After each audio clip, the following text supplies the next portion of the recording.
नमस्कार। बड़ी बहस में आप सबों का स्वागत है। मैं हूं संतोष सिंह और आज हम बड़ी बहस में चर्चा कर रहे हैं बीपीएससी की परीक्षा में जो पैटर्न में बदलाव आया है, साथ ही जो परीक्षा को लेकर जो बवाल हो रहा है, प्रश्न पत्र लीक का मामला हो या गलत प्रश्न पूछे जाने का मामला हो, कहीं न कहीं बीपीएससी की विश्वसनीयता पर तो पहले भी सवाल खड़े होते रहे, लेकिन अब सीधा हमला हो रहा है एक इंस्टीट्यूशन पर। और इसकी वजह यह है कि जो पारदर्शिता बरतनी चाहिए थी, वो पारदर्शिता बीपीएससी नहीं बरत रही है। ये अलग बात है कि तेजस्वी के सरकार में आने के बाद जिस तरीके की युवा सरकार की बात होने लगी है, उसमें बीपीएससी दबाव में जरूर है और शीघ्र निर्णय लेने की स्थिति में दिखाने की कोशिश जरूर हो रही है बीपीएससी के द्वारा या फिर बिहार कर्मचारी चयन आयोग के द्वारा, जो स्थिति सामने आई है। लेकिन बड़ा सवाल ये है कि हर परीक्षा में जो चीजें सामने आ रही हैं और फिर बवाल हो रहा है, छात्र सड़क पर उतर रहे हैं, तो फिर कुछ सुधार हो रहा है, कुछ प्रश्न पत्र बदले जा रहे हैं। ये क्या है? कब हम सुधरेंगे? ये समझ से परे की बात है कि बीपीएससी जैसी परीक्षाएं और बिहार में ही ये क्यों हो रहा है? यूपीएससी में तो कभी सवाल नहीं खड़ा होता है कि प्रश्न पत्र गलत पूछे गए हैं या इस तरीके से तो परीक्षा के शुरुआत के दौर से तो परीक्षा की पद्धति तो नहीं बदली गई है। हमारे साथ कुमार सर्वेश जी है, दिल्ली से जुड़ रहे हैं और उनसे हम जानना चाहेंगे इन सारी चीजों को कि वो किस नजरिए से देखते हैं।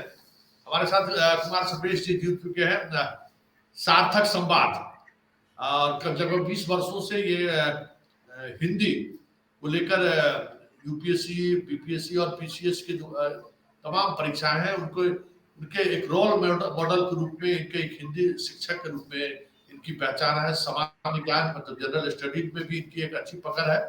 तो हम शुरुआत करते हैं कि सर्वेश जी, जिस तरीके से ठीक परीक्षा से पहले पीटी का फॉर्म भराने की तिथि घोषित होती है और कह दिया जाता है कि निगेटिव मार्क्स होगा, इसी तरीके से कि आप मेंस की तैयारी होने वाली है, पीटी के रिजल्ट निकल गया, मेंस की तैयारी में लड़के लग गए हैं और अब कहा जा रहा है कि सिलेबस में हम बदलाव कर रहे हैं, अब उसमें निबंध हम जोड़ रहे हैं। क्या है ये? किस तरीके से देखते हैं इस बीपीएससी के चेयरमैन की इस रवैये हुआ? संतोष जी, सबसे पहले इस कार्यक्रम में बुलाने के लिए मैं आपको शुक्रिया कहना चाहूंगा।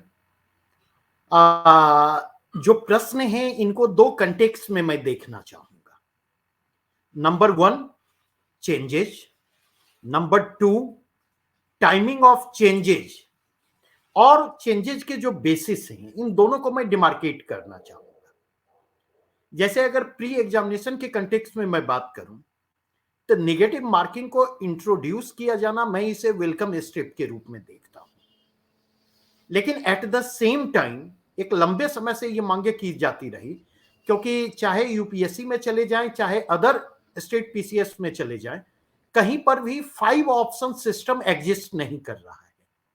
जबकि बीपीएससी अकेला ऐसा सिविल सर्विसेज एग्जामिनेशन है जो कि 4 की जगह पर 5 ऑप्शन लेकर के कैरी ऑन कर रहा है और 5वां ऑप्शन है नन ऑफ द अबव और more than one of the above.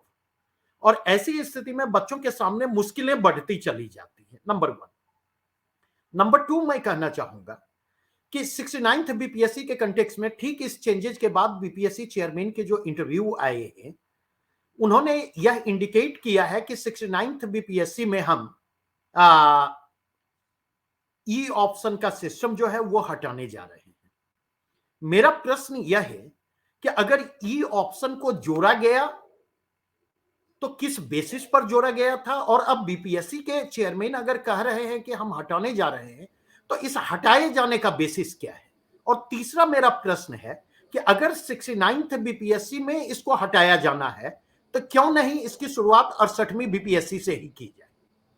जब बीपीएससी के नोटिफिकेशन को जारी करने के बाद आप निगेटिव मार्किंग के कंटेक्स्ट में क्लियर नहीं होते कि निगेटिव मार्किंग का पैटर्न क्या होगा, कितने प्रश्न के बदले कितने अंक काटे जाएंगे, जब नोटिफिकेशन के जारी के बाद आप गोल पोस्ट चेंज कर देते हो, मेंस एग्जामिनेशन के सिलेबस को चेंज कर देते हो, नहीं नोटिफिकेशन जारी करने के बाद, तो सवाल यह उठता कि नोटिफिकेशन के जारी करने के बाद आखिर यह परिवर्तन क्यों नहीं हो सकता। क्यों हम 69वीं बीपीएससी पीटी एग्जाम का वेट करें ई ऑप्शन को समाप्त करने के लिए। तो ये अच्छा, कंटेंट ये हमारे सर्वे जी एक सवाल आपसे, हम लोग भी परीक्षार्थी रहे हैं, ये जो एक या एक से अधिक वाला जो ऑप्शन है, जो यूपीएससी में भी हम लोगों के दौर में ये ऑप्शन रहा करता था, इसको लेकर छात्रों की आपत्ति क्यों है? आप भी उस पर आपत्ति दर्ज कर रहे हैं, इसकी वजह क्या है? संतोष जी, होता यह है कि क्वेश्चन जो सेट किए जाते हैं, कई बार हम लोग भी, चूंकि हम लोग भी टेस्ट सीरीज चलाते हैं, तो कई बार क्या होता है कि जिस पर्सपेक्टिव में हम क्वेश्चन सेट कर रहे हैं, अगर आंसर को वहीं पर मार्क नहीं किया जाए और कई बार वो कंटेक्स्ट हम मिस करते हैं, तो पर्सपेक्टिव प्रश्न के बदलने पर आंसर के बदलने की संभावना प्रबल हो जाती है। तो ये जो सब्जेक्टिविटी की संभावना है, यह सब्जेक्टिविटी अत्यंत खतरनाक है, पहली चीज। दूसरी चीज उभर करके जो सामने आती है, ई ऑप्शन में जाकर के देखें, समस्या ई ऑप्शन से नहीं है, समस्या है 4 की जगह 5 ऑप्शन को लेने से, और 5वें ऑप्शन के रूप में आप दे रहे हैं स्काई इज द लिमिट। या तो ऊपर में से कोई नहीं होगा, या ऊपर में से एक से अधिक होंगे, वो 2 हो सकते, वो 3 हो सकते, वो 4 हो सकते। और कई प्रश्न हैं, चूंकि अभी स्पेशली इस पर चर्चा हम नहीं कर रहे, लेकिन इवन 67वीं बीपीएससी पीटी एग्जाम के प्रश्नों को लेकर के मैं बात कर सकता हूं, अगर इससे अलग चर्चा आयोजित की जाए, कि देखिए प्रश्नों को देखने के पर्सपेक्टिव अगर बदलते हैं, कंटेक्स्ट बदलते हैं, तो किस तरह से आंसर की संभावना बदलती है। तो अगर आप निगेटिव मार्किंग इंट्रोड्यूस कर रहे हैं, तो निगेटिव मार्किंग इंट्रोड्यूस करते हुए आपको सब्जेक्टिविटी की संभावना को सीमित करना होगा, अदरवाइज विद्यार्थी परेशानियों में रहेंगे। ये मतलब ये आपका सवाल है। और एक और सवाल आपसे कि बीपीएससी जिस तरीके से परीक्षा कंडक्ट करती है, इसी सत्र से पहले परीक्षा पत्र आउट हो गया, फिर जिस तरीके से सवालों को लेकर विवाद उत्पन्न होता है, इस पूरे प्रोसेस को आप किस तरीके से देखते हैं? संतोष जी, मुझे ये लगता है कि अक्सर, जैसे अभी देखेंगे बीएसएससी के क्वेश्चन आउट होने की बात आई, शुरू में बीएसएससी ने यह पोज, फर्स्ट सिटिंग में जो पहले दिन एग्जाम हुआ था, शुरू में यह मतलब स्टैंड उसने लिया कि चूंकि पेपर 1 घंटे के बाद आउट हुआ है, इसलिए हम कैंसिल नहीं करने जा रहे हैं पेपर को। मुझे ऐसा लगता है इवन 67वीं बीपीएससी का जो मई में एग्जाम 8 मई को हुआ था, उसमें भी इस तरह की समस्याएं उभर करके आई थी। समस्या यह उभर करके आती है कि कहीं ना कहीं मुझे यह लगता है कि ये बड़े स्तर पर कारोबार हो रहे हैं, और बड़े स्तर पर कारोबार हो रहे हैं जिनमें छोटी मछलियों का शिकार करके मामले को रफा दफा कर दिया जाता है, बड़ी मछलियों तक पहुंचने की कोशिश नहीं की। मतलब ये सवाल हम लोग भी बार बार उठाते हैं सर्वेश जी, कि बड़ी मछलियों पर, मतलब किस स्तर पर ये बड़ी मछली है, आपको क्या लगता है? क्योंकि कोचिंग संस्थान है, एक ग्रुप है वो जो करोड़ों का उसके पास आमदनी का एक जरिया है, एक वो प्लेटफॉर्म है, दूसरा रंजीत डॉन जैसे सरोवर ग्रुप थे, अभी भी कई ग्रुप इस तरीके के डेवलप हो गए हैं जो करोड़ों में खेल खेलते हैं। तो ये आपको पूरा बड़ी मछलियों की अगर जब बात करें, तो ये कहाँ आपका इशारा है? खुल कर अगर बताएंगे तो हम लोगों भी उस तरह के चीजों पर नजर रखेंगे कि आखिर ये खेल हो कहाँ से रहा है। सिर्फ centre to centre global group के बीच का मसला है, या इस खेल में आपको लगता है कि बड़े, क्योंकि आप हर वर्ष प्रश्न पत्र को भी देखते हैं, उसके क्वालिटी को भी देखते हैं कि किस तरीके के ग्लोबल ग्रुप को सुविधाजनक हो सकता है उसको बनाना, या फिर जो ग्रुप इस पर काम कर रहा है उसके लिए ये आसान पैटर्न है। क्या आपको लगता है कि इसमें कितनी बड़ी मछलियां, किस स्तर पर ये खेल हो रहा है? संतोष जी, 2-3 बातें कहना चाहूंगा। नाम लेना तो पब्लिक प्लेटफॉर्म पर उचित नहीं है, क्योंकि मतलब हमारे पास कोई उसके प्रमाण नहीं है, लेकिन जो कंटेक्स्ट आ रहे हैं मैं उसकी जरूर चर्चा करूंगा। जब मैं बड़ी मछलियों की बात करता, तो इतने बड़े स्तर पर जब चीजें चल रही हैं, बिना पॉलिटिशियन के इन्वॉल्व हुए, बिना ब्यूरोक्रेट्स के इन्वॉल्व हुए जो कि एग्जामिनेशन प्रोसेस के हिस्से हैं, और बिना कुछ ऐसे कोचिंग संस्थानों के इन्वॉल्व हुए, ऐसा संभव नहीं है। और ये तीनों डायरेक्ट इस काम को करने की स्थिति में नहीं है। अगर ये तीनों इस काम को करना चाहते हैं तो उन्हें एक चैनल की जरूरत होगी। जो नाम आपने लिया, ऐसे लोग वो चैनल उपलब्ध करवाते हैं, वो रूट नहीं है। रूट इन तीनों जगहों पर जाकर के तलाशना होगा। और बिना नाम लिए दूसरी बात में 2 बातें और कहना चाहूंगा। अगर आप देखें बीपीएससी पीटी के 67वें बीपीएससी पीटी के जो रिजल्ट आए हैं, पीटी रिजल्ट के बाद 2 या 3 इंटरव्यू सुना जाए माननीय चेयरमैन महोदय का, और वो तीनों इंटरव्यू जो हैं वो आशंकाओं को कम करने की बजाय आशंकाओं को और ज्यादा बढ़ाने का काम कर रहे हैं, और ऐसा लग रहा है कि वे क्लैरिफाई करने की बजाय चीजों को और ज्यादा कॉम्प्लेक्स कर रहे हैं। और तीसरी बात मैं कहना चाहूंगा कि जहां तक मैं रिकॉल कर रहा हूं, 67वीं बीपीएससी पीटी के मई वाले एग्जाम के पेपर जब आउट हुए थे तो कुछ प्रशासनिक अधिकारियों के नाम भी उसमें आए थे, और बाद में क्या हुआ कैसे हुआ ये हम नहीं जानते। तो पूरा का पूरा जो है वो इन्वेस्टिगेशन प्रोसेस किस डायरेक्शन में गया, क्योंकि मेरे पास जो सूचनाएं हैं इनफॉर्मली, मेरी सूचनाएं कहती हैं कि आरा वाला जो मसला था, आरा को बलि का बकरा बनाया गया है, जबकि समस्या कहीं और थी, और कई जिलों में यह समस्या उभर करके आई, जहां पर नंबर ऑफ स्टूडेंट किसी पर्टिकुलर सेंटर पर कुछ हैं, प्रश्न पत्र किसी दूसरे सेंटर के पहुंच रहे हैं, और कई बार जो है पता चला बच्चों को वेट करवाया जा रहा है, और क्वेश्चन की कमी को देखते हुए फिर उसको बाद में चीजों को मैनेज किया जा रहा है। तो लूप होल्स की संभावना तो यहीं से पैदा लेती है। अच्छा, आप कई राज्यों के पीसीएस की तैयारी भी कराते हैं बच्चों का, यूपीएससी की परीक्षा की भी तैयारी आप कराते हैं। बिहार में अब बड़ा मुश्किल है, अन्य राज्यों का हाल तो बिहार से और भी बुरा है। पंजाब के बारे में जो सुनते हैं, व्यापक मध्य प्रदेश के बारे में सुनते हैं, यूपी के बारे में जानकारी मिलती है, वहां स्थिति तो और बुरी है, वहां तो करोड़ में डील होता है।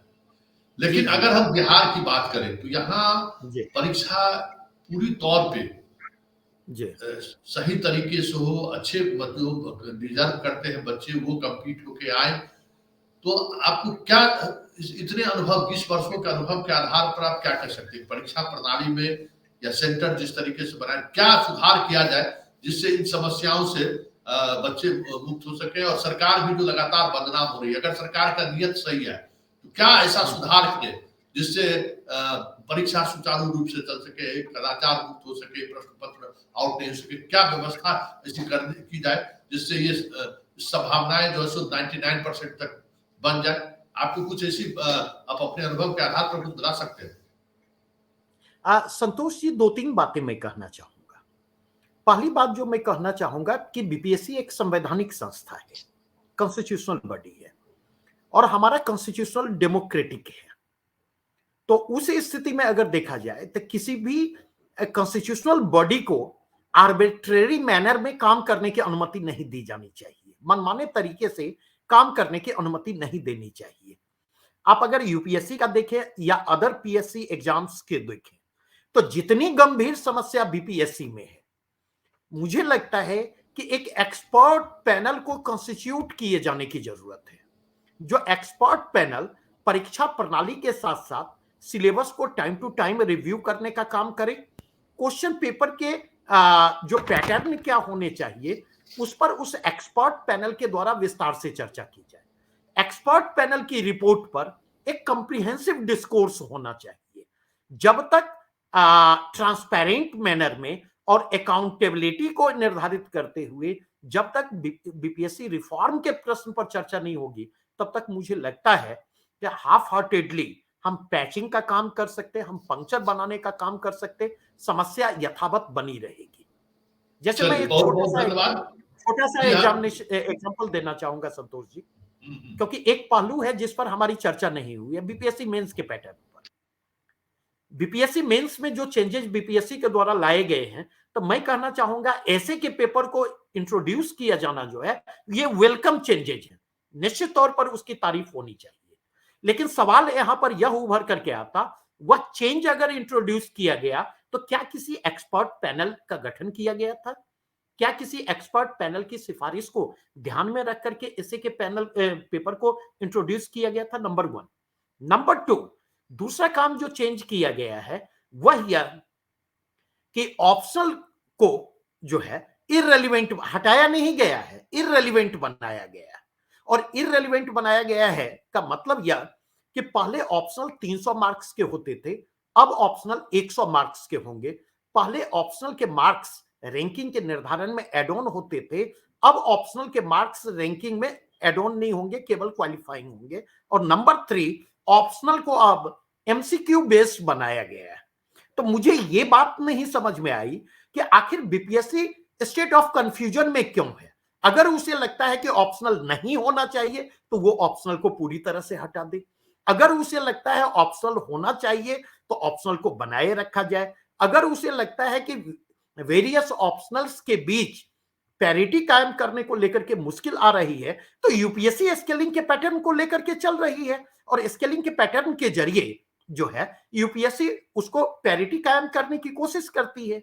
तो मुझे यह लगता, और यूपीएससी पीसीएस विभिन्न राज्य लोक सेवा आयोग जो है लगातार उनके बीच कम्युनिकेशन होता, तो क्यों नहीं क्या ऐसा नहीं किया जा सकता था कि या तो ऑप्शनल को पूरी तरह से हटा दिया जाता या ऑप्शनल को रखा गया है तो स्केलिंग के यूपीएससी वाले पैटर्न को अडॉप्ट किया जाता, जिसके हमारे पास अनुभव है।